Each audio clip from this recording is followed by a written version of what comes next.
ഇവിടെ ഒരു കുട്ടി ഡ്രോയിംഗ് പരീക്ഷ നടക്കുമ്പോൾ അറിയാതെ തന്റെ പേപ്പറിൽ കറുത്ത മഷി വീഴ്ത്തുന്നു. അത് തുടക്കാൻ നോക്കുമ്പോൾ വന്ന ടീച്ചർ അത് കണ്ട് അത്ഭുതപ്പെടുന്നു.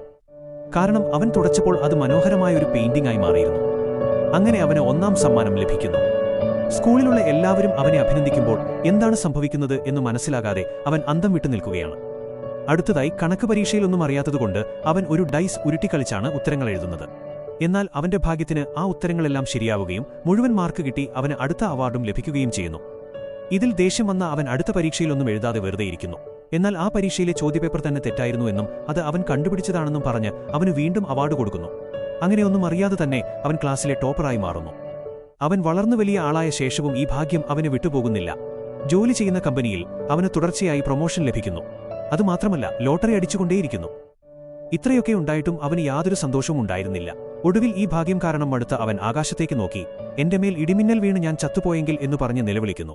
അടുത്ത നിമിഷം തന്നെ ഇടിമിന്നൽ ഉണ്ടാകുന്നു. പക്ഷേ അത് അവന്റെ മേലല്ല, തൊട്ടടുത്ത് നിന്ന ആളുടെ മേലാണ് വീഴുന്നത്. പിന്നീടാണ് അറിയുന്നത് പോലീസ് ഓടിച്ചിട്ട് വന്ന ഒരു കള്ളന്റെ മേലാണ് ആ മിന്നൽ വീണതെന്ന്. അങ്ങനെ ആ കള്ളനെ പിടിച്ചുകൊടുത്തതിനൊടുവിൽ അവന് വീണ്ടും ഒരു അവാർഡ് കൂടി ലഭിക്കുന്നു.